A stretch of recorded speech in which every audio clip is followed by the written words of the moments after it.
We'll guide you through how to animate a bouncing ball in Krita. If you find this helpful, don't forget to like and subscribe. People search for this tutorial because bouncing ball animation is a basic exercise that helps beginners understand timing, spacing, squash and stretch, and motion principles. Open Krita and begin by clicking File then New to create a new document. Set your desired canvas size and click Create to confirm.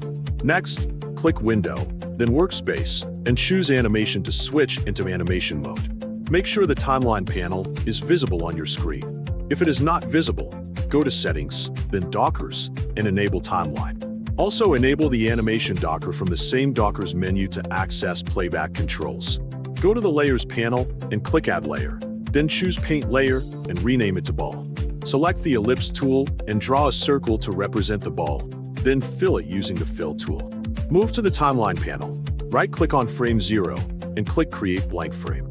Turn on Onion Skin to see previous frames as guides.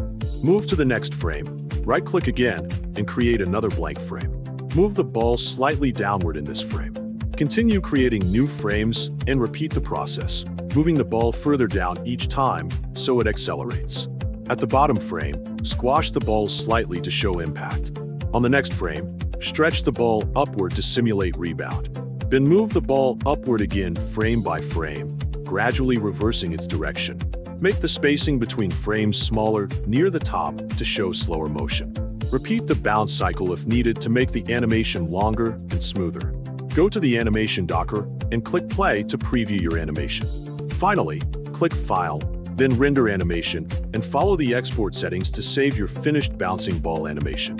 If needed, go back to the timeline and refine any frames where the motion looks unnatural or too fast. Keep previewing until the bounce feels natural and visually pleasing. Save your project files separately so you can edit it later without losing layers or frames again properly.